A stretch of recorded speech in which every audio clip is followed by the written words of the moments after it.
اللہ علیہ وسلم نے فرمایا میرا رب کریم جب کسی کو بیمار کرتا ہے نا تو پھر اللہ فرشتوں کو بھیجتا ہے، فرماتا ہے جب پتہ کر کے آؤ کسی سے میری شکایت تو نہیں کر رہا۔ تو فرشتے جا کے عرض کرتے ہیں مالک اس کے پاس تو جو بھی آیا نا اس نے یہی کہا کہ الحمدللہ جس حال میں اللہ نے رکھا ہے میں راضی ہوں۔ اس نے تیری شکایت نہیں کی، اس نے تیری رضا پہ اس بیماری کو تیری طرف سے آزمائش سمجھ کے قبول کیا۔ میرے نبی کریم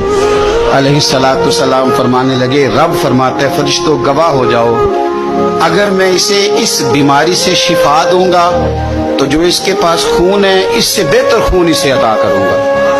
اور جو اس کے پاس گوشت ہے اس سے بہتر اسے گوشت عطا کروں گا،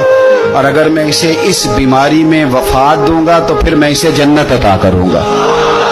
اگر شفا دوں گا تو بہترین شفا دوں گا، اور اگر وفات دوں گا تو پھر جنت دوں گا۔ جب آپ حوصلے کے ساتھ چیزوں کو قبول کرتے، جب آپ کی طبیعت کے اندر صبر چھلکتا ہے،